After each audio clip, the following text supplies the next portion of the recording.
You're listening to the Hayek Program podcast. This podcast includes audio from lectures, interviews, and discussions from scholars and visitors of the F.A. Hayek Program for Advanced Study in Philosophy, Politics, and Economics at the Mercatus Center at George Mason University. To learn more about the Hayek Program, visit hayek.mercatus.org. To learn about graduate student fellowship opportunities with the Mercatus Center at George Mason University for students at Mason as well as at universities across the globe, please visit students.mercatus.org. Today, we have the honor of discussing Chandra Kukathas's latest book, Immigration and Freedom, published with Princeton University Press. Immigration is often seen as a danger to Western liberal democracies because it threatens to undermine their fundamental values, most notably freedom and national self-determination. In this book, however, Chandran argues that the greater threat comes not from immigration, but from immigration control, which impacts not only the freedoms of immigrants, but of everyone. Dr. Chandran Kukathas is the Dean and Lee Kong Chan Chair Professor of Political Science at the School of Social Sciences at Singapore Management University. He is a highly regarded political theorist, best known for his contributions to multiculturalism and to the understanding and assessment of Hayek's political philosophy. Chandran is a prolific writer and has published extensively in leading academic journals and presses, as well as other outlets. We are also joined by an impressive panel of scholars that will comment on the book. Dr. Ryan Muldoon is an associate professor of philosophy at the University of Buffalo. His primary research investigates how we can turn the challenge of increasing diversity into a resource to be tapped for our mutual benefit. Specifically, he investigates how diversity can lead to more just societies, to an increase in the amount and quality of scientific production, and greater wealth. He was also a core author of the 2015 World Development Report at the World Bank. Dr. Liza Schuster is a reader in sociology at the City University of London and has spent most of the past decade conducting fieldwork in Afghanistan, where she was based at the Afghanistan Center at Kabul University. She prepares expert reports on Afghanistan for immigration tribunals in the UK and across Europe and contributes to debates on migration in a number of countries. Dr. Bas van der Vossen is an associate professor in the Smith Institute for Political Economy and Philosophy, as well as in the philosophy department at Chapman University. His research focuses on questions of political philosophy, primarily of political economy, global justice, and the Lockean theory of property rights. He also writes about immigration and open borders. We will begin with Chandran providing an overview, kicking off the discussion of the book, and then follow with comments from Ryan, Liza, and Bas. Chandran, please begin. Well, firstly, thank you very much, Stephanie, for the introduction, and to Malia for organizing things, and of course to the Mercatus Center for hosting me. And of course, I'm very grateful to my fellow panelists for taking the trouble not only to read the book, but to come here and talk about it. And I look forward to the conversation, probably more to the conversation than to my presentation. So I'll try to keep it reasonably brief, but understanding that many people who tune into the podcast may not have yet read the book. I will try to give a reasonably accurate thumbnail sketch of the main arguments. And I should say that at the outset that I began with a plan to write a book in defense of open borders, and to think about the immigration question not only from the perspective of the host society, but in fact to think about it from the perspective of the immigrant. But as I started to work on the book, I had a change of heart, not because I'm no longer interested in the claims of immigrants, but really because it started to become apparent to me that there was an aspect to the question that had been underexplored, if perhaps not explored at all, and that is the impact of attempts to control immigration on host societies, and more broadly the world in general, but in particular for the host or otherwise welcoming society when it comes to immigration. And what struck me was the extent to which the attempts to control immigration, which on the whole have always met with mixed success, the attempt to control immigration ends up having much greater effects on a whole range of things than I think has been properly appreciated.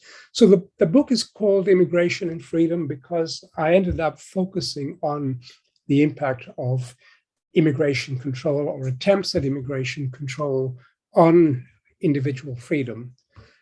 Now, as it turns out, of course, immigration and freedom are both very, very complex concepts. And I spent quite a lot of time talking about both those things. So let me say at the outset that when I talk about freedom, I don't actually offer a definition of this at the outset, but hope that by the end of the book, you'll have a much deeper appreciation of how we should understand freedom. So a part of the purpose of the book, not originally intended, was to explore this very notion. But it starts with the question of immigration because that was the motivation, a concern about would-be immigrants. So how does the argument unfold? So basically, in the book, I divide the examination of the question into two parts. In the first part, what I try to do is explain why immigration control is a concern if one cares about certain fundamental, broadly speaking, liberal democratic values. And preeminent among these are freedom and equality. And I try to show that attempts to control immigrants, immigration, outsiders, ultimately cannot be accomplished without controlling insiders, residents, and citizens as well. And this means affecting and shaping the institutions within a society that have surprising, unanticipated, and in many respects, undesirable consequences if one cares about basic liberal democratic values. And the reason I start from this perspective is that it's a very common argument, I think, made by those who are wary of immigration and immigrants, that immigration must be controlled in order to protect liberal democratic values. And I'm focusing pretty much on the countries of the liberal democratic West, even though immigration control is not solely a concern of these countries. This is where my focus lies. And so I want to say to those people who are concerned about the impact of immigration on fundamental values that underpin their societies, I want to say to them, have you considered the impact of immigration control on those very values that you profess, those values that you want to be concerned about? So the first part of the book tries to show why this is a concern. The second part of the book then considers a number of objections that might be made to my thesis. In particular, because people might say in the end, yes, you have a point, but nonetheless, it's worth controlling immigration. We're trying to, because if we don't, we will suffer either economically, or we'll see our society's culture undermined, or we'll lose our capacity as a nation to determine our future for ourselves. And what I try to show in the second half of the book is that none of these arguments really hold up. So the last 3 chapters of the book end up examining these arguments more closely, and then I conclude with a larger statement about freedom. So that sketch of the outline of the book done, let me turn to the first part where I try to put the case for thinking about immigration control as something about which we should be wary or concerned because of its impact on individual freedom and on individual equality. I think values that are central to any liberal democratic society. And here, what I want to say to start with is that to understand this point, we have to begin by thinking about actually what it is that we understand by immigration and by the idea of an immigrant, because it's all too often assumed that that these terms are well understood. And the point that I want to make is that it's actually not well understood to the extent that many people assume that there is an obvious category of people who might be called natives or nationals, and there's another category of people who are immigrants or would-be immigrants. And I think a careful examination of the historical record, as well as the conceptual underpinning of these terms and the legal status of people who are classified as immigrants or nationals, brings us very, very quickly to the conclusion that there's a certain arbitrariness about the distinction that's made between immigrants and natives. In fact, if one wants to make the argument that the reason to control immigration and immigrants or would-be immigrants is to protect the interests of natives or nationals, the problem is that the definition of natives and nationals on the one hand and immigrants on the other is actually, to a large extent, driven by the need to distinguish these two categories for the purpose of immigration control. At the outset, one has to decide who is in and who is out, but it's not as if it's clear from the outset who is actually justifiably to be regarded as a native and who is not, who is someone who has to seek permission to enter a society or a country or cross a boundary, and who does not. So the very first step in immigration control, I suggest, is actually not border control or even the establishment of borders, and we'll come back to this. The first step is actually classification. We decide who is an immigrant and who is not, or who is a native and who is not. But this raises an obvious problem, and that is that who is the we who's deciding? There isn't an obvious we, so someone gets to decide this, some combination of people, but that in itself is an enormously tricky problem to resolve if one's trying to figure out who has this legitimate right, because in politics, the people who get to make these decisions are those on the whole who are more politically powerful. And they are the ones who have the right to include or to exclude.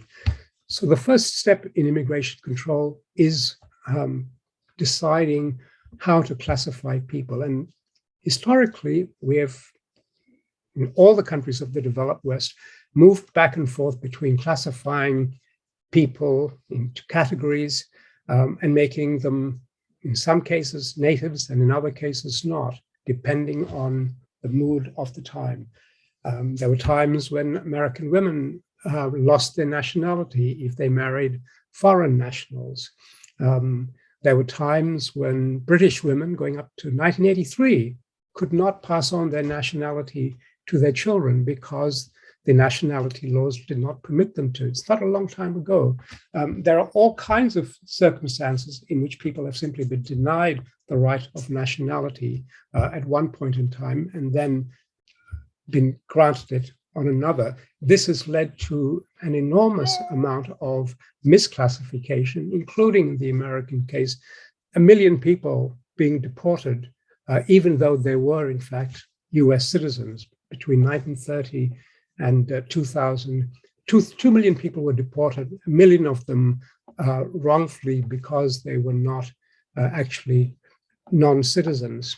Of course, of the other 1 million, quite a few were probably deported as well, but we won't go into that here. So the first step is classification. And the point I try to make in the book is that this classification politicizes the immigration process to the disadvantage of all kinds of people, but not necessarily the same people. Sometimes it disadvantages people on the basis of race. Sometimes it disadvantages them on the basis of their place of birth. Sometimes it disadvantages them on the basis of their gender. And this is something that we have to recognize continues. It hasn't stopped. It's an ongoing process because classification is also not something that's settled. Nationality is not something that's settled.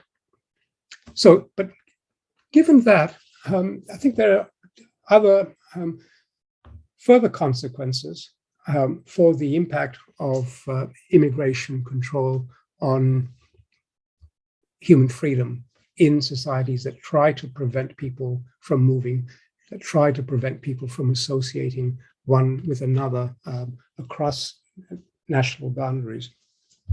The most obvious way to think about it is that if you wish to control the interaction of people who are otherwise regarded as standing on opposite sides of a particular boundary or across two different categories, is that you have to distinguish them.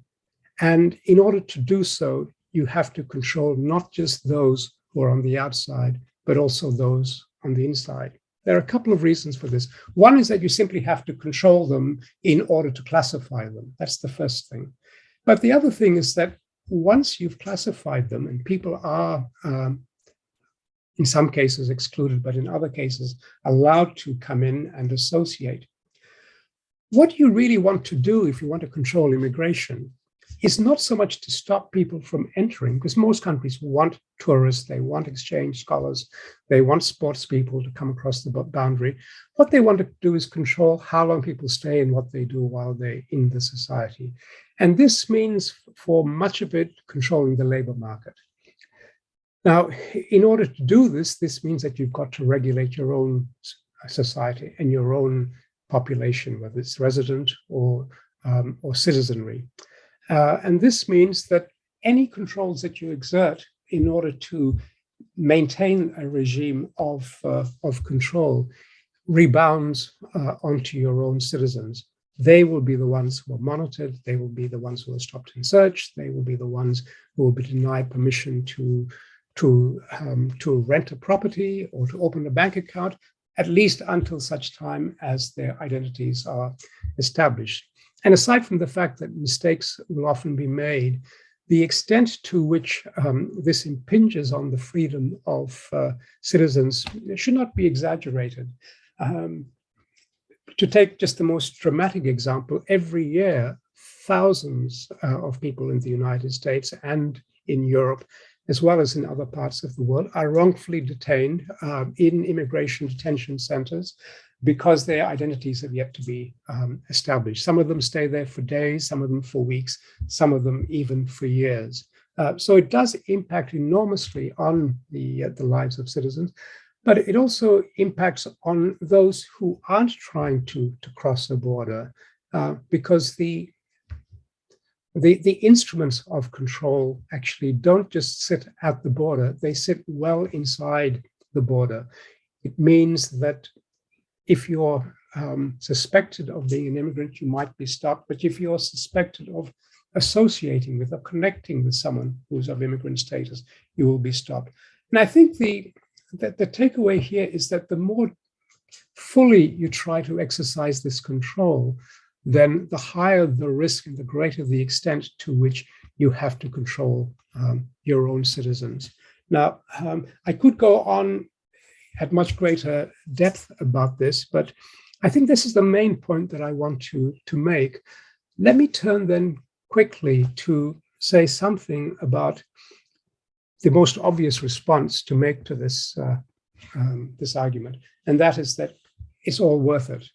We need to do this, and we must, pay this price because it will be economically damaging for us if we don't. We will undermine our cultures if we don't. And ultimately, we'll lose the right or the capacity for self-determination unless we control immigration. I'll do very, very quickly with the economic arguments because I think these are the least convincing. It simply isn't true that immigrants have the bad effects that people claim. And while economists disagree about a lot of things, this is one thing on which they're pretty well in agreement. There will always be cases, of course, that you can find where someone does worse as a result of a competition with immigrants. I myself have put many natives out of work by traveling around the world and taking jobs from Americans, from Brits, and now from poor old Singaporeans. But at the same time, I like to think, and I know this is the case of other immigrants, they're only employed or hired because they generate something that ultimately strengthens an economy, opens up opportunities for others. And I think, again, this is simply well established in the economics literature. One aspect of the economic argument that deserves a little bit more attention is the fact that although the advantages of immigration are extensive, for some people it's too much to accept, because there is a portion of society that does worse out of immigration.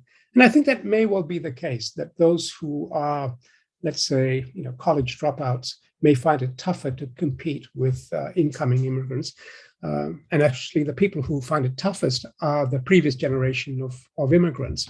I think the second category maybe has less of a gripe, since they were themselves in that position. But even for those who are otherwise poorest off, the extent to which they do poorly, I think, has been exaggerated.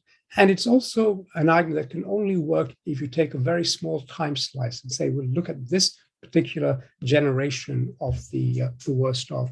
But if you think of it over generations, if you think about the fact that you want to protect the interests of natives, however you define them, unless you decide to take into account only the interest of your current worst off natives, rather than natives in the generations to come as well, it's very difficult to sustain this argument that immigration control is necessary to effect a better economic distribution in a society.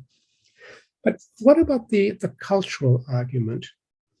The argument here is that unless we control immigration, our culture will be undermined by the influx of people who don't share the values of the society. Now, I think there are a couple of problems with this argument. Most obviously, it assumes that there is, in fact, a coherent and, in some sense, unified culture in a society. This may be the case in a few very, very small countries, but in countries like Britain or the United States or the countries of Western Europe generally, and indeed in, I think, most parts of the world, there's already sufficient diversity, whether because of immigration or before there was ever significant immigration. There's already sufficient diversity that you might be able to, claim that there's some kind of cultural unity only at the expense of some people within your society, by saying they aren't actually fully culturally on board. Now, if you want to make that argument, you could, but you were doing it at the expense of many of your own citizens and probably opening up a further culture war. Now, you could respond to this by saying, well, actually, that's not true. Our culture is actually pretty capacious. It can encompass quite a diversity of people. Well, if that's the case, then it seems to me you don't actually have an argument then for immigration control, because the society is already diverse, in which case admitting more people that might make it even more diverse too does not, on the face of it, look like a particular problem. But the other difficulty here is that if you really think that you need to maintain some sort of cultural integrity by controlling immigration, then what you have to admit is that you've got to control immigration by being selective. I mean, you could do it by just ending all immigration, but there's no country in the world that really wants to do that, because they need the workers. Well, if you decide to be selective, then you're going to have to make some decisions about who to include and who to exclude. Often this will be on the grounds of religion or race or some other category, which would mean that ultimately you'll be saying to some of your fellow citizens who belong to those excluded categories that we will regard you as actually not equivalent citizens to those who are among the elect.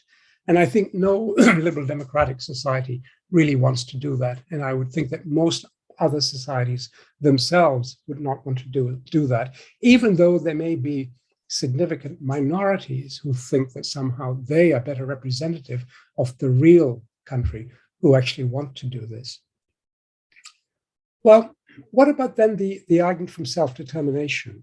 So here the argument is that we need to control immigration because our society is our home, and we should get to decide who comes in and who stays out. Another analogy that's often used is the analogy of a family, to say that we are a family and we decide who joins the family and who does not. Now, the analogies themselves aren't really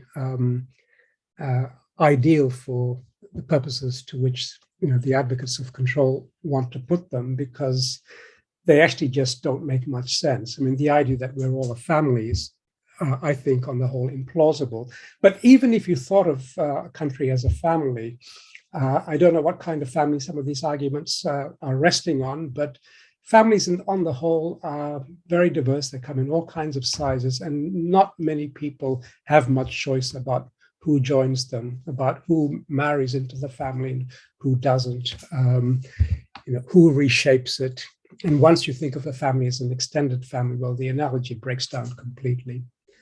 But you could say, no, this is our home, and we need to control who comes into our home. Now, here, I think the problem is that the argument would work fine if your home was just a single occupant household and you were the boss, okay? Unless the building was burning, and I don't think you should have a choice about whether the fireman breaks down the door and starts putting out the flames. But let's say the family in question, or the home in question, is a two-person home. I think you should probably ask your partner, what he or she thinks before you invite someone home. But he or she should probably also be, reasonable about this, because you won't have a happy home otherwise. Everyone needs to have a bit of a say, okay? But now, once you start thinking of the home as something more extensive, let's say that it's a group house, and most of us as students, we've probably shared a house at some point. Now, we know that things will go better if we don't give everyone a veto on who is allowed to come in as a visitor, or even ask for a vote on who is and who isn't allowed to come in.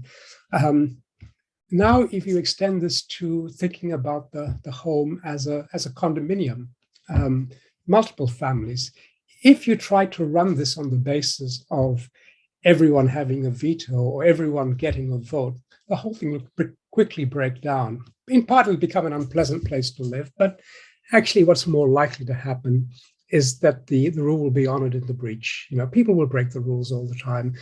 People may even hire, illegal cleaners. Who would have thunk? So it's simply unsustainable, even at the level of a condominium, although some condos, I do admit, have very strict rules. But now think of it in terms of the home being your neighborhood. Well, now it becomes impossible. And this ultimately is why, controlling national borders is so difficult, because there are so many people within this home who actually want to have their own friends, their own visitors, their own employees coming in from all over the place, including from other parts of the world. To the extent that they want self-determination, they want the determination to be done by themselves, not by the selves that some other set of people have told them is the real collective that is the decision maker. So the self-determination argument only gets off the ground if you're willing to concede to some particular group the authority to determine who may and who may not associate with you. And my question is, why would you want that?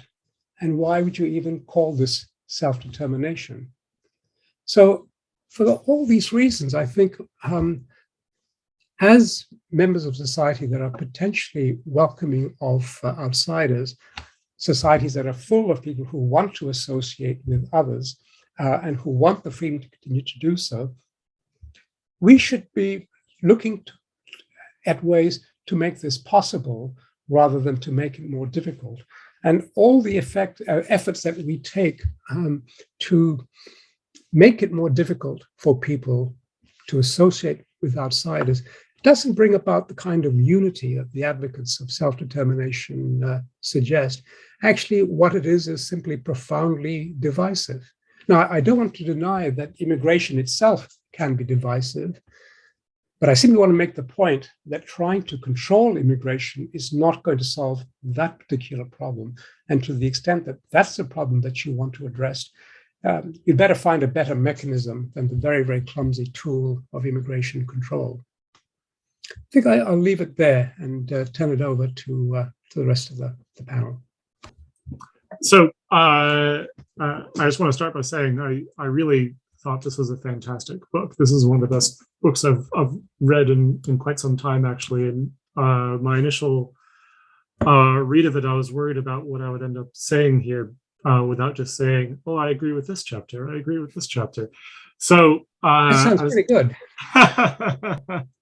So I wanted to pull back a little bit, think about the project, and then I have kind of a theoretical set of questions, I guess, and then a sort of practical example, given that I live in a certain kind of a border town anyway, such that immigration is and free flow of peoples is a big deal for where I live.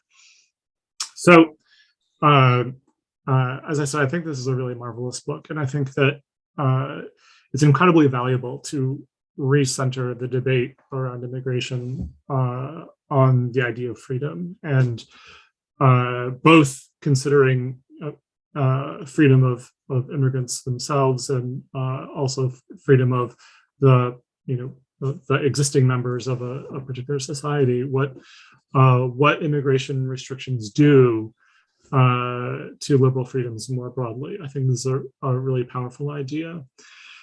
And to me, the most intriguing idea in this book is that immigration isn't so much a matter of border control, but of classification. And I thought this was really just beautifully thought through, the degree to which one, I think the kind of fascinating history of the look of different forms of classification, the immense variety of ways of thinking about members versus non-members, the way you can lose your membership or gain it.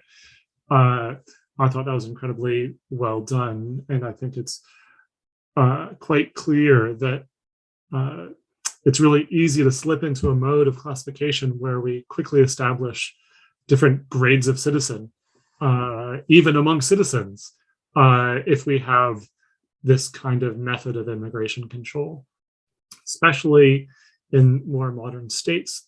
The degree to which the kind of controls of the border have seeped into all aspects of life, whether it's school or jobs or purchasing property or making contracts with others, the way in which this classification seeps into everything not only clearly inhibits freedom, but also just imposes non-trivial costs of a variety of sorts. And I think that's a really important contribution to this discussion. So I thought that was really fascinating. And one of the things that I thought kind of falls out of that is, this discussion of the economics of immigration. Here's where I thought Chandran is kind of breaking the least amount of ground. As he said, there's so much agreement amongst economists that immigration really just doesn't have very many costs, except for, as Chandran mentioned, the last round of immigrants to come in, and perhaps in a short time period anyway, the least skilled individuals closest to where the flows of immigrants are coming in, though there's evidence of upskilling later on. So I thought that that discussion of the economy was valuable, but I think what Chandran hasn't already mentioned that I thought was really important in the discussion is noticing the degree to which a lot of the economic arguments purporting to show some harm of immigration rely on kind of very static models of the economy, where they're using something more like a Cobb-Douglas production function with fixed capital and just an influx of labor, rather than thinking of immigrants not merely as hands but as brains as well. and the capacity for innovation, for generating new kinds of productive capacities, increasing the extent of markets, etc. So I think it's really easy to see why immigrants can add a tremendous amount to an economy, and the controls are just a whole series of drags on the economy. The expense, I was just thinking about my own university, the number of people that we have to employ to handle all of the different visa situations of our students, and all of even for people from Buffalo, all of the visa situations of trying to do study abroad or work with professors of their universities as part of a bigger project, etc. The amount of extra steps that we have to take, and the amount of extra people that we have to devote to what's essentially a deadweight loss of not doing the mission of the university is tremendous. And that's just one small part of a culture or an economy. And this got me thinking about just Buffalo, New York, a little bit more broadly. Namely, we're a border city. I can't see Canada from my house, but I see Canada on the way to work.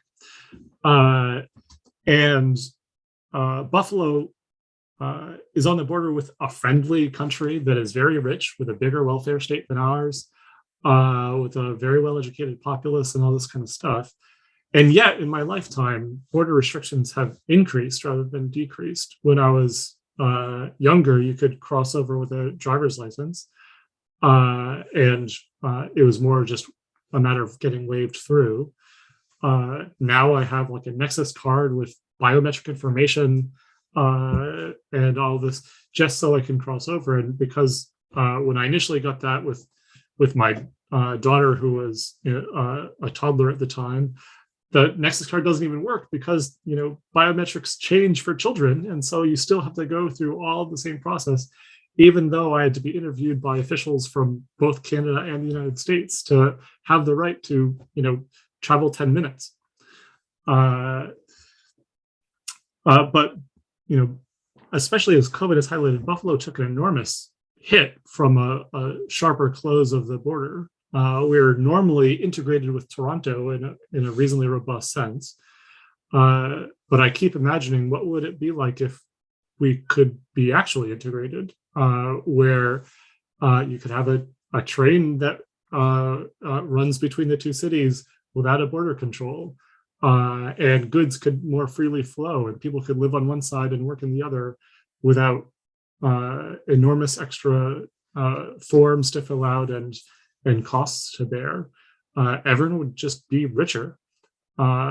People would be able to take more advantage of cultural opportunities on both sides of the border, etc. And it's not as if we have a serious risk of Canadians stealing our jobs in Buffalo, or whatever kind of cultural worry you want to have. We have a great deal of similarities on either side of the border. And yet this pervades our life. And indeed, even all the way through the city of Buffalo and past into its southern suburbs, we're technically in the border, such that I can be stopped by Customs and Border Patrol anytime they think my vehicle is suspicious. And I'm under a whole extra set of unfreedoms because of the concern with our border with our largest trading partner, who has been an ally of ours formally for a very long time. And this is just something that we accept, even though it's kind of obviously comes at significant cost to us. So a more theoretical point that I want to raise comes in the chapter on the state, which I thought was utterly fascinating, but sort of more suggestive in a certain kind of way. So I thought Chandra did a really fantastic job of looking at the different forms that states have taken through time, and the way in which they interact with populations, and what the kind of persistence conditions of the state is, and all this. But what I saw and kind of hinting at is a kind of better way of conceiving of things where we have a more amorphous population that's kind of setting rules for itself. I think this is both fascinating and incredibly hard to think through in terms of how we think about what a justified rule would be, or an endorsed rule where we have an amorphous population. So I think, folks like Rawls and others start their theories by saying we have fixed populations. I think not so much because they're staking out ideal immigration policy, but they're staking out a simplifying assumption for thinking through how to conceive of what endorsing rules for yourself would look like. I agree that we should weaken or eliminate that simplifying assumption, but I think it's non-trivial to think through what that actually ends up meaning. If in time one, we're coming up with rules that in time two, we might not be subject to, what others will be. And then in time three, we've potentially reformulated those rules to accommodate the shifts. I think it's really worth kind of analytically working out something like what this might look like.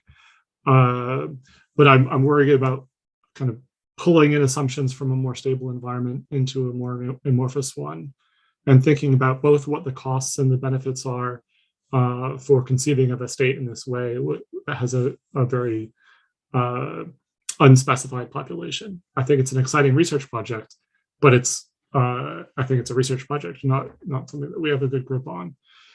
And this is similarly where I thought something in the discussion of culture is relevant. So I'm in total agreement with Chandran that we don't want to treat cultures like museums. It's not clear if there is a national culture in most settings or whether there ought to be. And in big, diverse countries, there's certainly no central culture kind of conception. But I think thinking of culture in that richer sense overlooks another aspect, which is sort of the baseline informal institutions that help prop up the formal ones. So some notion of kind of rule following or norms of tolerance or something like that are kind of in the background that help support, say, some method of rule of law. And I'm sure that there is a way of supporting this with a robustly amorphous population, but I bet that there are likely some constraints with rates of change. So if I look at some of the work I've done in social norms and in development contexts or something like this, it's very easy to find cases where like an exogenous shock blows up a successful norm. So like I've done a fair amount of work on sanitation type issues, and if there's like a typhoon afterwards, a lot of the previous established norms disappear because you've got a rapidly changing population from like people displaced into refugee camps or something like this, and a lot of norms that were previously well established fall apart. I think we can see in the United States, we're likely seeing a degrading of kind of core norms that we're doing all to ourselves. And it might be that an influx of immigrants would really help us.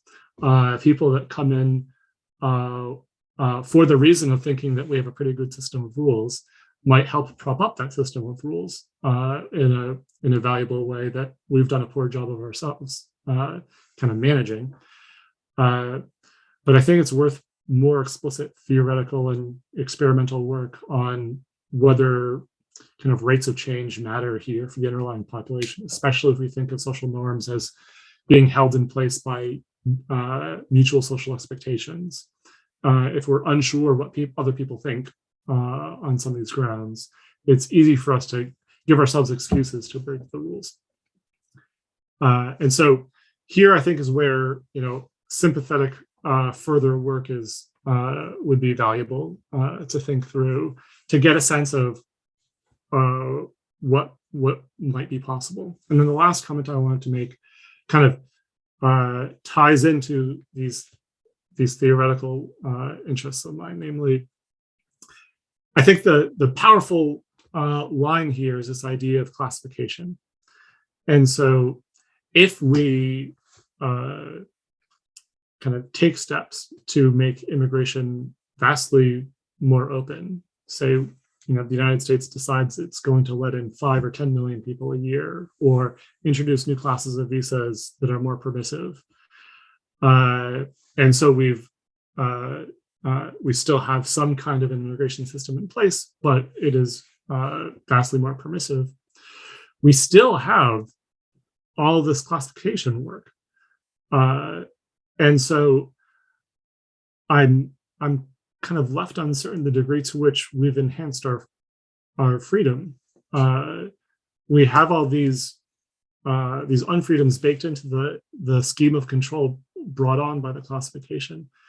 And so it'd be really interesting to think through from the perspective of adjusting immigration for the enhancement of liberty, what that might look like, and whether that's going to favor certain kinds of policies, like finding ways of elimination, classes of classification, or classes of systems of control, and whether that is entirely related to the pace at which we allow people in, or what. So what would be kind of like an improvement from here that we can register as, in the normal sense of more people can come and go, and also on the ground of loosening the unfreedoms that are brought on by the scheme of classification and control.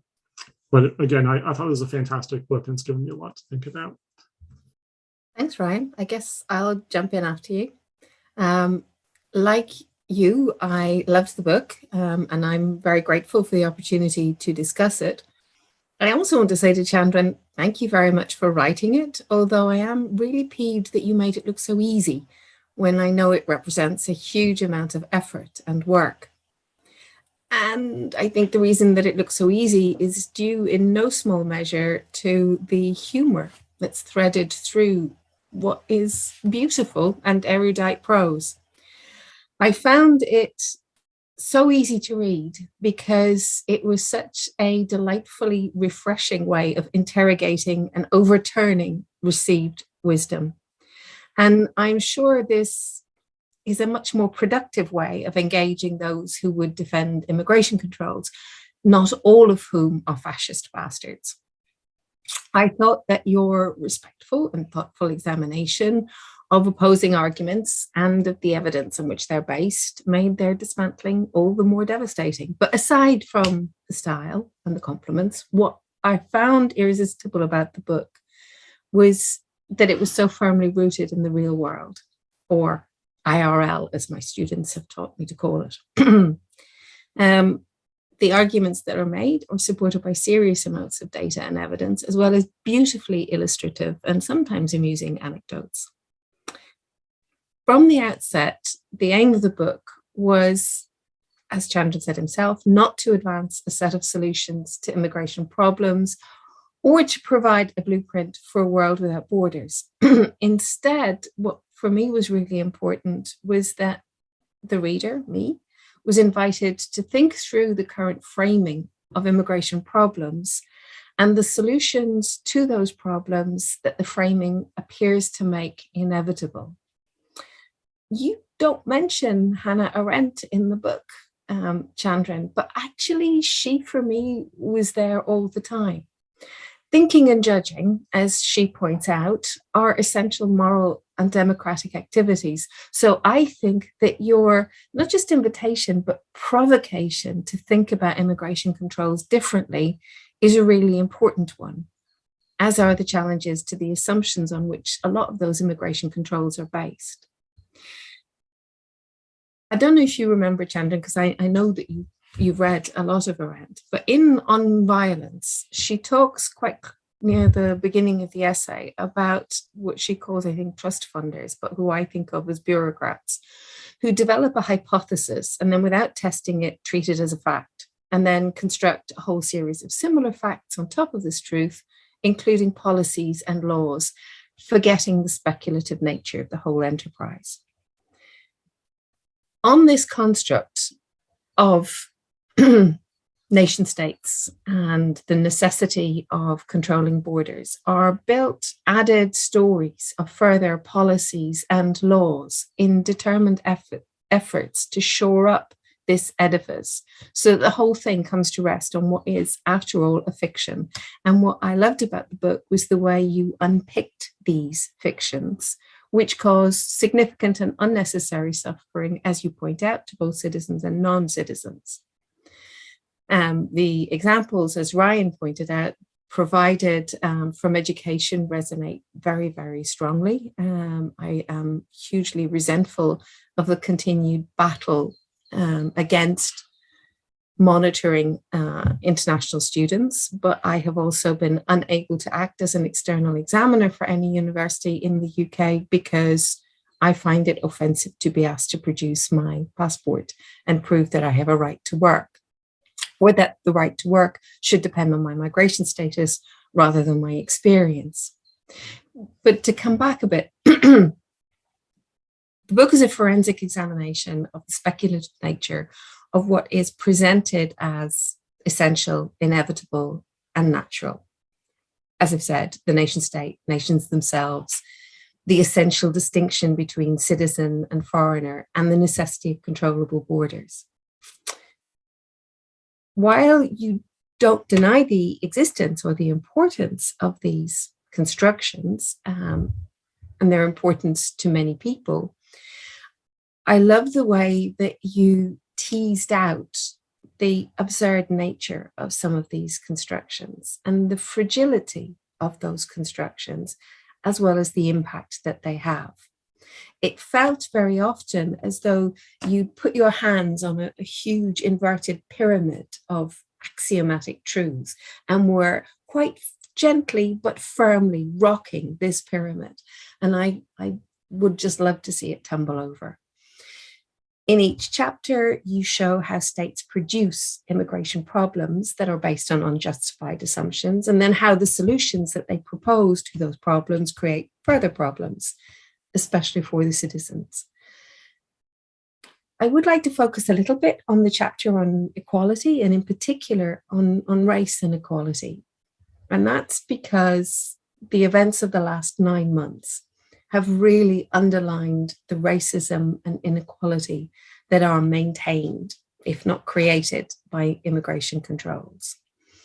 And I'd just like to take a moment to highlight the hypocrisy that underlies justifications for immigration controls.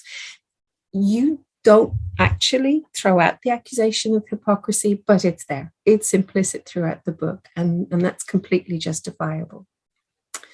I read the book, Chandran, just after I got back from Afghanistan. I read it in the autumn, and it was a really exhausted, disappointed autumn in which I was full of bitterness and rage. In July and August last year, as I think you know, I found myself in Kabul, working inside the Ministry for Refugees and Repatriation, indirectly on the EU's payroll. And when the government fell on the 15th of August and the evacuation began, the international community of states who were present in Kabul carved up the airport into fiefdoms and installed various desks in different buildings where clerks, mostly from the military, examined the paperwork of people trying to flee Afghanistan. For someone like me, white, middle-aged, middle class, with language skills, I was really clear right from the outset that all I needed to do was to turn up at a gate and wave my EU passport, and I would be admitted to the airport. Having made it into the airport, I overheard somebody speaking French, realized it was a French attaché from the embassy, and said, "I'm a French resident. Do you have a seat for me on tomorrow's plane?" To which he replied simply, "Yes." No questions asked. I was airlifted to safety after 2 days and nights, and I spent those days and nights translating for Afghan families as British, Dutch, French, and US soldiers processed thousands of men, women, and children, the ones who'd made it through the Taliban checkpoints and through the crowds of similarly desperate people all around the airport, and through the foreign soldiers guarding the gates to the airport. these people lined up in front of representatives of the different states at these desks who asked for passports and visas. And your book was really important because it reminded me that amongst those people lining up were many Afghans with non-Afghan passports, Dutch, German, French, US, who had been visiting family in Kabul when the regime fell, or who were doing business in Afghanistan, or who had returned on a contract. And now they were standing in front of their co-citizens, pleading to be allowed to bring members of their family back with them into Europe or the US. What astonished me in those first 2 days was how sometimes wives, children, and elderly parents, without any papers or with a single photocopy paper, would be waved through onto aircraft. In the chaos that was Kabul airport, some were flown to Europe with just a few hours stopover in a Gulf or Central Asian state. The point of this reminiscence, I'm sorry if I'm going on, is that immigration controls are not absolutely necessary. They can be waived, and admitting countries will not be overwhelmed with terrorists, criminals, or cheap competitive labor. For a moment in August last year, the possession of a European or US passport was sufficient to allow those Afghans to bring family members with them, even though those people didn't have papers. But incredibly quickly, in the days that followed, those openings quickly clanged shut. Family members and even EU and US passport holders have been left rotting on what has euphemistically been named lily pads in Albania, Uzbekistan, Qatar. Others remain in Afghanistan because they're unable to leave family members behind. They don't trust that if they leave, they will be able to bring their families with them. In the hours and days and weeks following my return to Paris, home became the HQ of Afghan friends and fictive families, some with French passports or residence permits. And we spent days and nights telephoning, emailing to find only recorded messages or automatic replies. Your email has been received. You will receive a response shortly. Please do not email again.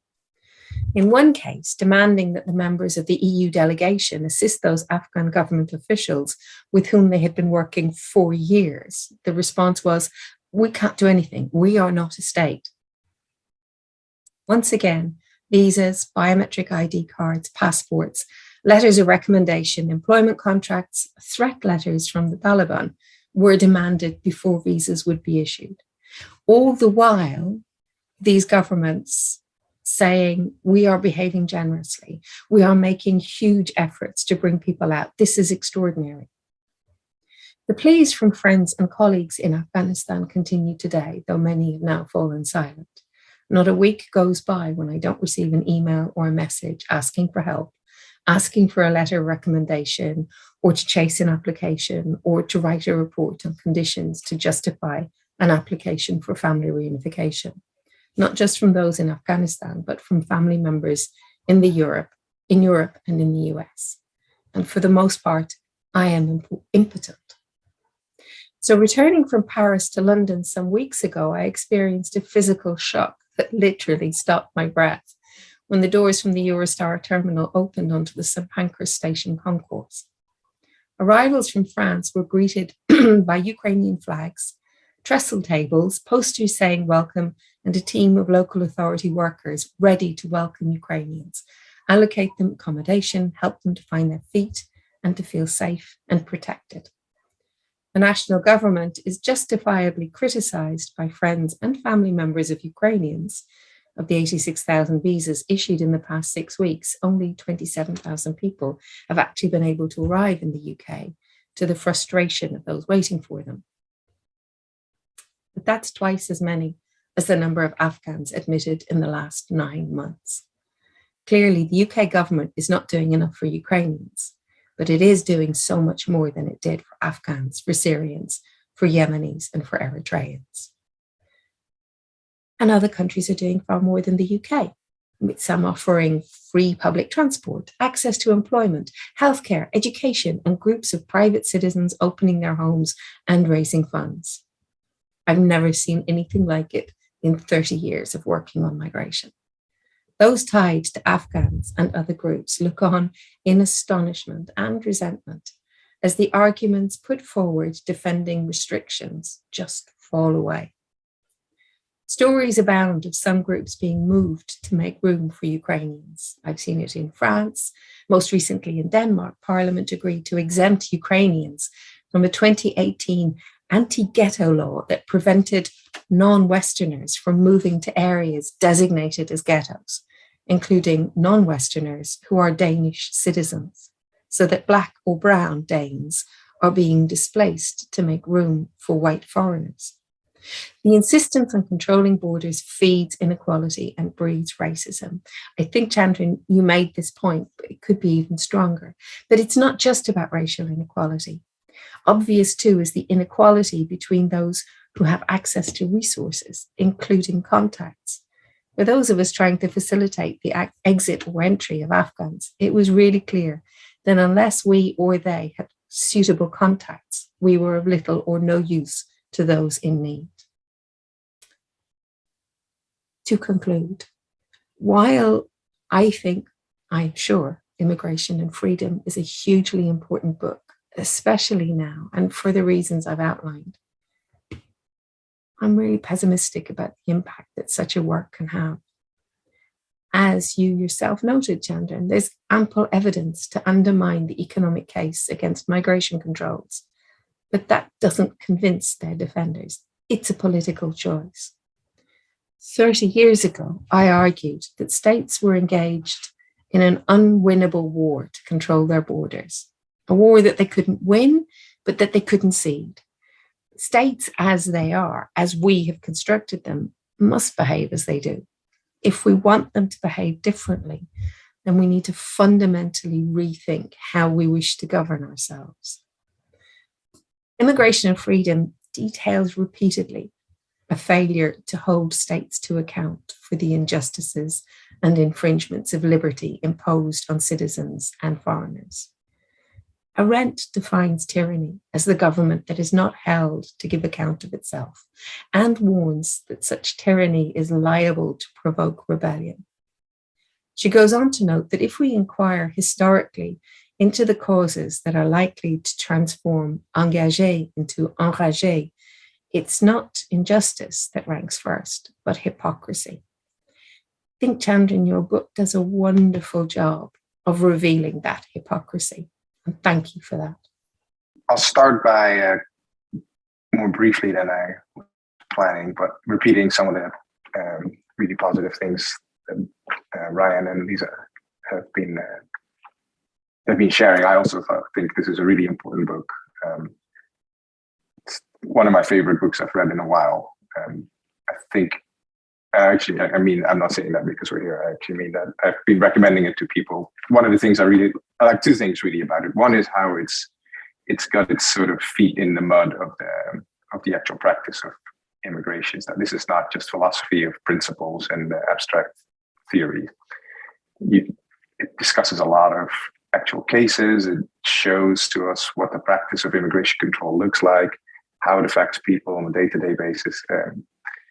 And it's in that sense puts a human face on what is otherwise a pretty abstract sort of story about other people who we don't really see. And I think that's really powerful. The other thing I think is really strong about the book is just how modest, in a way, the basic assumptions or principles are that it appeals to. So you don't have to believe in sort of unlimited freedom of movement or libertarianism, which are kind of things that I believe in, but few people do. What you need to care about, Chandran argues, is a society that treats people in this way really is threatening its own people. It's maybe threatening its soul as a society that is free or liberal. And so if you just have to care about some sort of basic decency and respect for each other in order to get engaged or exercised by the argument here. And that's a kind of turning or changing of the argument or this debate. I think that's really pretty powerful, and I hadn't seen before. So Right, so that's the praise. Now the full frontal assault. Well, not quite. I don't have an argument that's going to say like this is a major problem with the book, but I did want to raise one question that I think doesn't get as much attention in the book as maybe it might have. And this is the question that I think is the most pressing question today for people who, like me, are very sympathetic to the position that Chandran outlines. I'm not sure it's a convincing argument, but I think it's something that deserves our attention. So this argument is an argument for restricting immigration. It's particularly popular, I think, today in Europe, more so than in the United States. Anyway, but the argument holds that immigration is worrisome because it can threaten our basic liberal values. These are values like freedom of expression, freedom of religion, gender equality, etc. Now, often this argument focuses on immigration from particular places. In Europe, the target tends to usually be Islamic Middle Eastern countries. And I'm just going to restate the worry here. I'm not endorsing this, but this is the worry as I see the proponents make it. It's like, these are societies in which there is just simply no broad popular support for liberal values, for things like freedom of expression, freedom of religion, gender equality. Now here the argument goes on, says, well, the health of a liberal society like ours requires that there is such a broad popular support among our people. And so here comes the worry, is that we're importing people who don't support this in a society that needs that kind of support to maintain the kind of freedom that we have. And so we're really in danger of losing the rights and the freedoms, the liberties, the values of basic liberal society. Now that's the argument. I think it's an important argument to consider for a couple of reasons. One is, I think we should be worried about it. If it's true, it's a big if, but if it's true, then it would have a kind of power that I think some of the arguments that you discuss in the book, Chandran, don't quite have.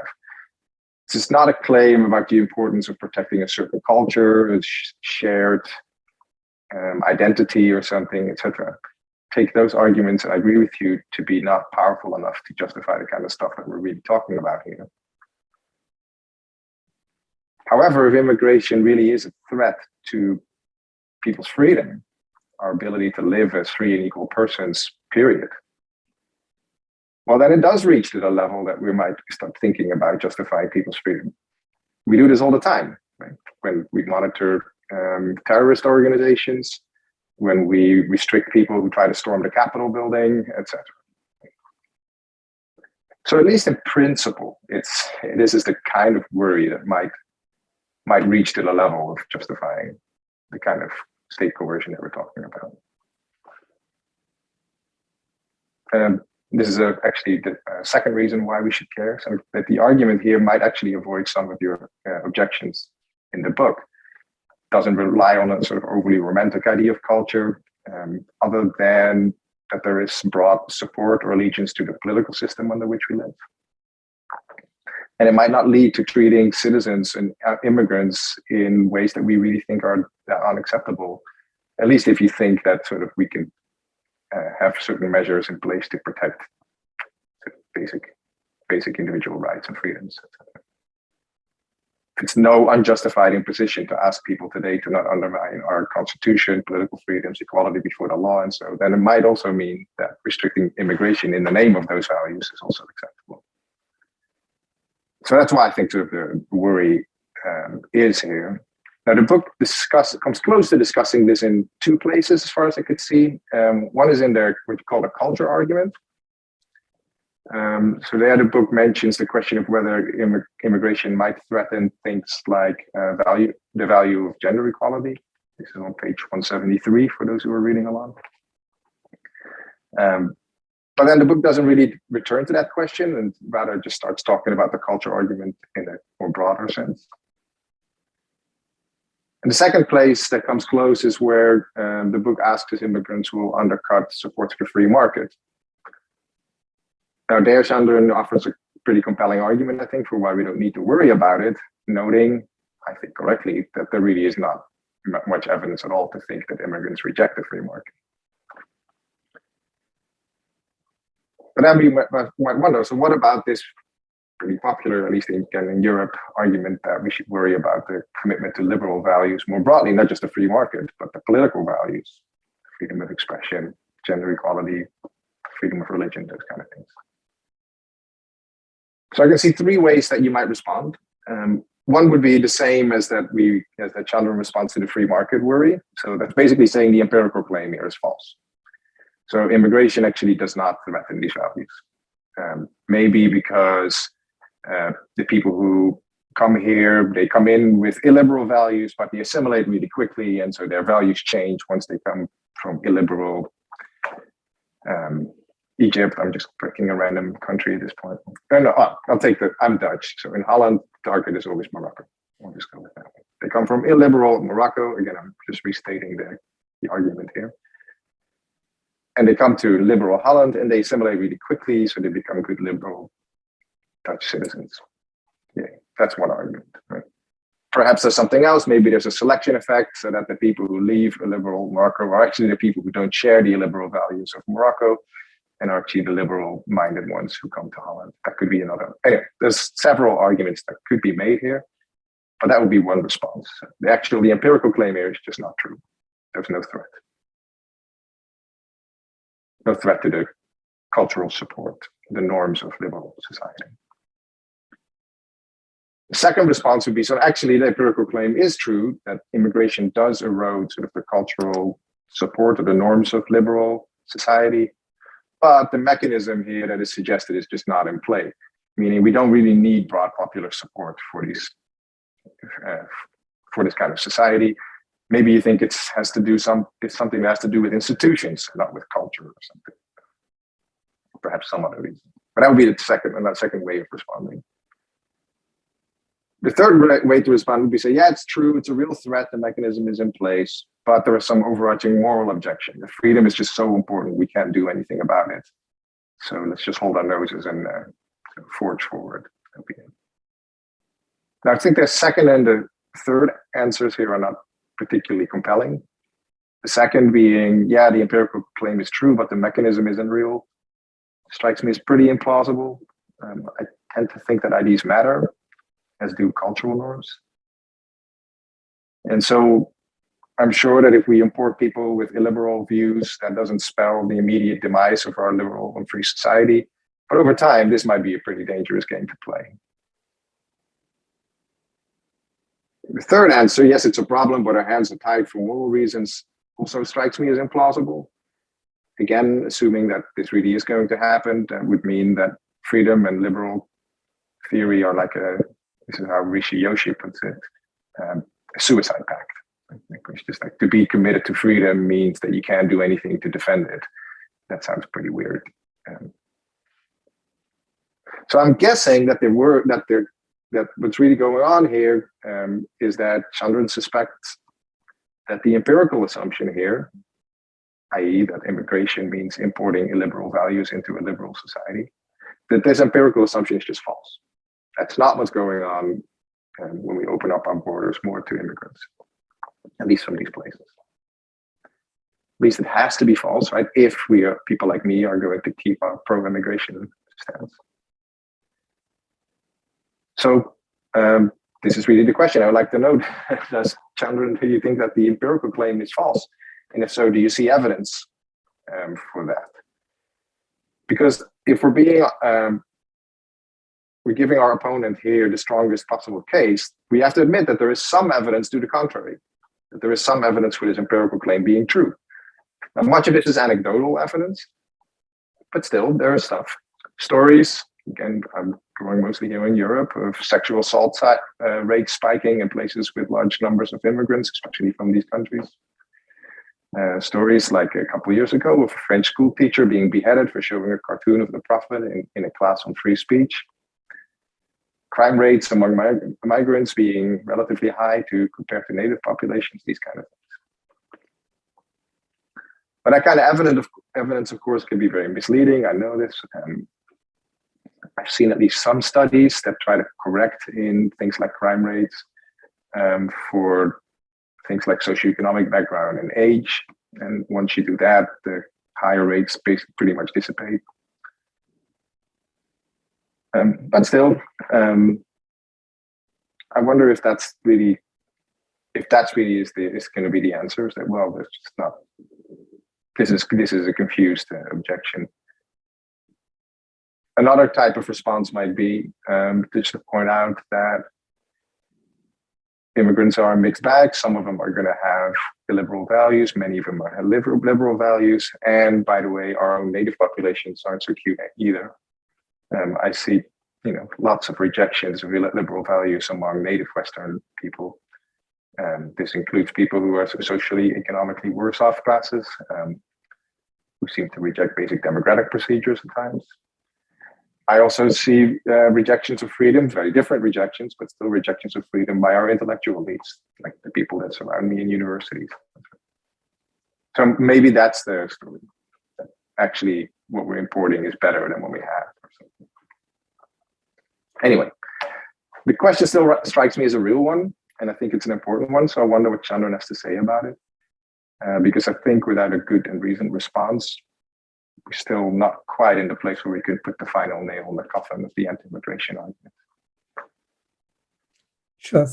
First, again, thanks everyone for the praise. That's very welcome. Take it whenever I can get it, but also for the thought you've put into the comments. I might start with Bas because it's not only the most substantial challenge that's been raised here, although admittedly it's Bas playing devil's advocate, but it's also something that I've been thinking about and others have mentioned to me. So I think the quick answer I would give is, when confronted with these three options, I would actually go for all three.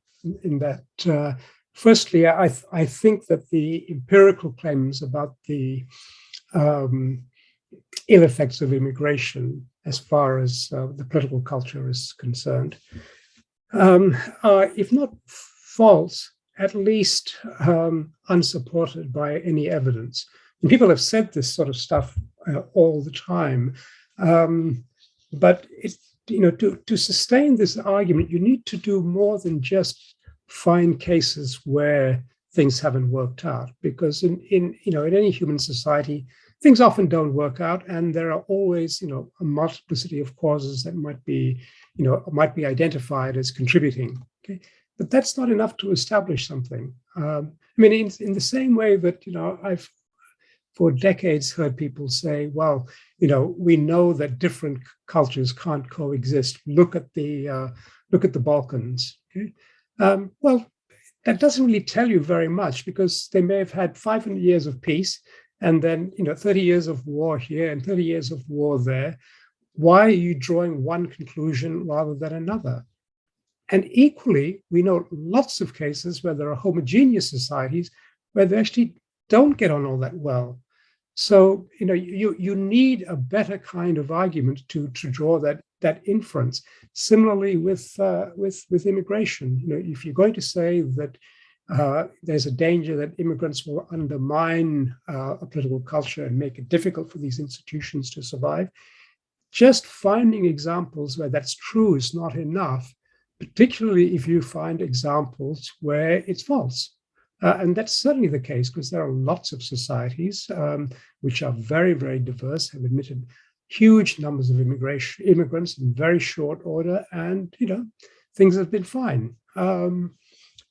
The example I do give in the book, although I do it really in the economic context rather than in the political one, and I mentioned the political case only in passing, is the example of the absorption of East Germany into a new Germany.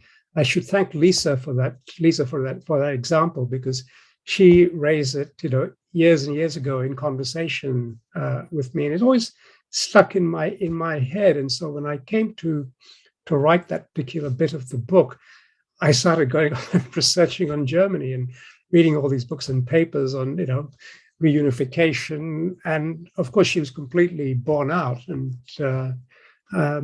but it's not just in the economic respect; it's also in the political respect, insofar as here you really did absorb a large anti-capitalist, anti-liberal, anti-democratic populace that nonetheless, in collaboration with the rest of Germany, made it work. Not perfectly, but things aren't perfect in the United States or Britain or Holland or Malaysia. So you've got to really establish that there's a much worse outcome than you're going to see. That's not simply consistent with the vagaries of history. So the other option was, I think you said, saying that immigration controls won't work. I think that was, you concede that the problem is there, but this is the wrong tool. Was that the argument that you mentioned? The second argument? No, I guess that would be the fourth. I didn't consider that one. The second one was to say, no, actually the people that are coming in don't share support for liberal freedom. Okay. Oh, we don't need support for liberal freedom. Like, it's just more the institutions are so sticky or something like that. Yeah, I guess there also, I want to accept that, because once again, I think here what we have is a matter of degree. Okay, I mean, it would be odd to find that everybody accepts the plethora of liberal freedoms, not least because I know lots of American conservatives who are quite vigorously against liberal democratic norms, definitely against liberal norms, which they think are undermining of a democracy. So it wouldn't be unusual to find this in immigrants moving. But I think the evidence is that you get people of all kinds of views moving. So again, I think you'd have to find the evidence to show that somehow this is a deep concern. I think it also maybe neglects to consider the extent to which the parts of the liberal idea that make sense don't make sense for cultural reasons. They make sense because there are good moral arguments for them. That is to say, you should allow people to speak freely. You should allow people to go their different ways, because we know people are different. And most of these norms are not weird to people in other parts of the world.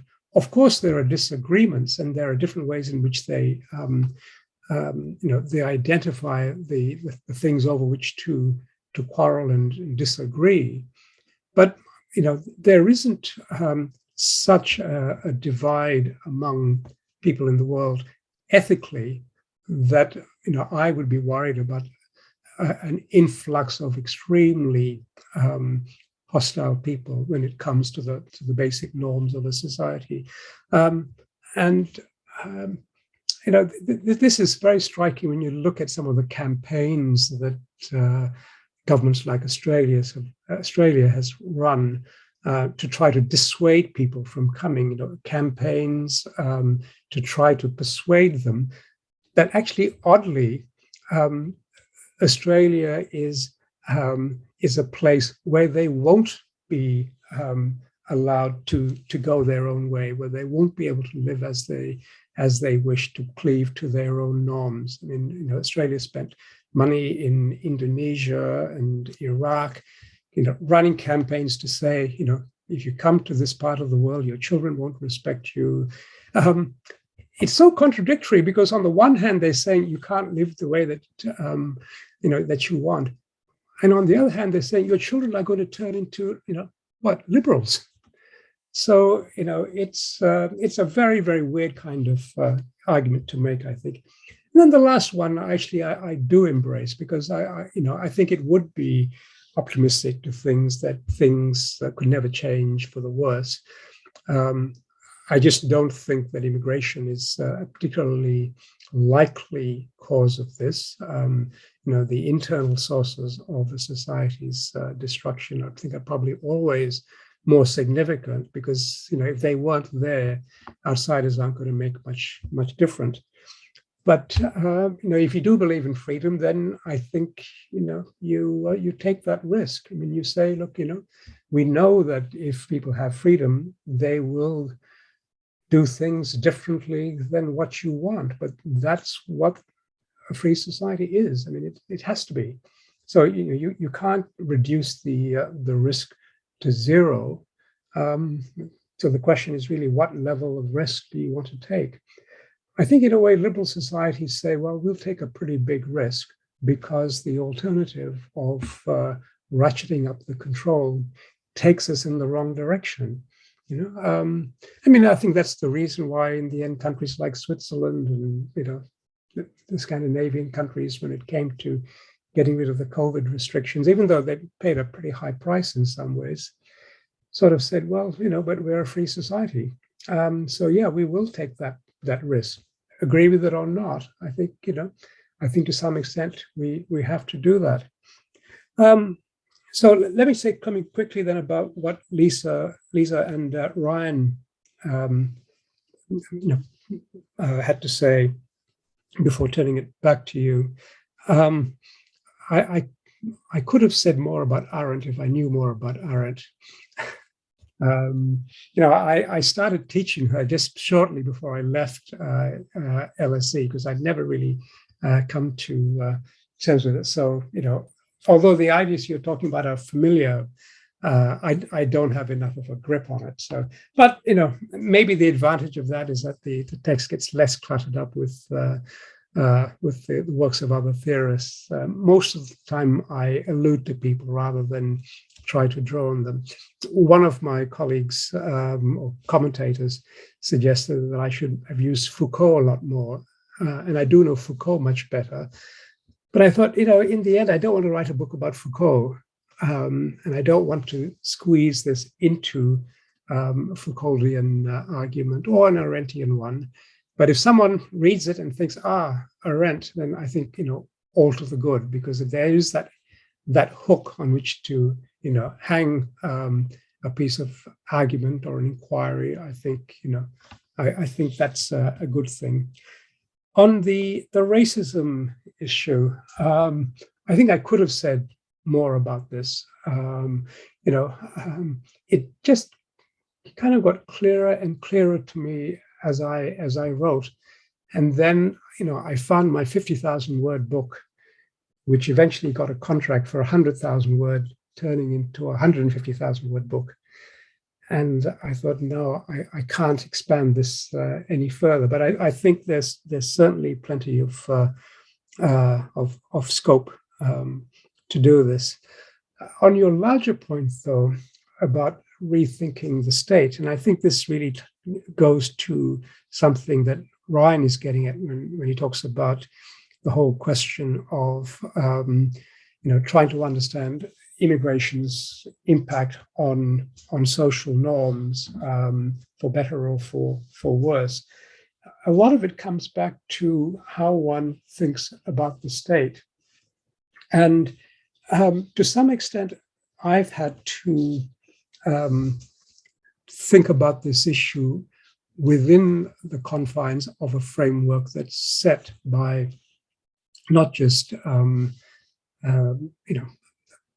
institutions and officials, but also by political theorists everywhere who take that as the natural framing point. This is a bigger issue I want to address in a much larger book, and I've said on occasion that the title of that book would be "The Obliteration of Civil Society by the State and its Abetment by Political Philosophers Everywhere," because they all, and this is the whole liberal tradition in a way, are all about explaining why the state is legitimate or political authority is legitimate. And I just don't think we need to do that. It doesn't mean to say that we have some way of dissolving it or getting rid of it, as if we could, even if we knew how. that's not the aim of the game. But why are we spending all this time trying to justify it? I can perfectly understand why political authority wants it justified, because your legitimacy is crucial to your being able to govern, and also, to be clear, distribute the spoils of government to your supporters and friends and so on. Okay, that's a part of the story. Why do we feel the need to justify this? It seems to me completely misplaced as an enterprise. That includes social contract theory, which is kind of hell bent on this. Now, that isn't to say we don't need to have some, theoretical tools to try to explain the structures of the state, how they operate, why there is authority. But I just don't think it needs justification. You may need to justify particular policies, or particular arguments. You may want to make a case for certain kinds of institutions, especially if you're a liberal and you're worried about how power might be contained, which I think is the critical thing from my point of view about the liberal ideal. It's finding out how you contain the power of the king, the power of the aristocracy, the power of the church, and the power of the corporations, all of which are in contestation for the spoils of power. But you don't need to justify any one of these things in order to do so. So once you start thinking about the state in the way that people do, of course, immigration starts to be examined in a way that makes it automatic that you ask, well, who do we let in and who do we not? Who belongs and who doesn't? Because you've got that framework. Now, writing about immigration that ignores this framework is very difficult. I've written a different book called The Liberal Archipelago that explores this idea in a very different way. But to explore the question of immigration in the way that I wanted to, in the way that engaged with policy and practice and institutions and history, it's very difficult to not look at it in the framework of the state, because after all, immigration control is a creature of the state. If we didn't have states, we wouldn't have immigration control. We would just have migration. We would just have people moving back and forth. So that answer is, partly a promise of future work to come. But as is the case with this book, I have no idea where it will end up. All right, great. Well, thank you so much. I think this has been a great conversation, and everyone who's listening should go out and obviously read Chandran's new book, Freedom and Immigration, but also check out the work of the incredible panelists that came and shared their thoughts today as well. Thank you all. And thank you all again, everyone. It's been great to be here.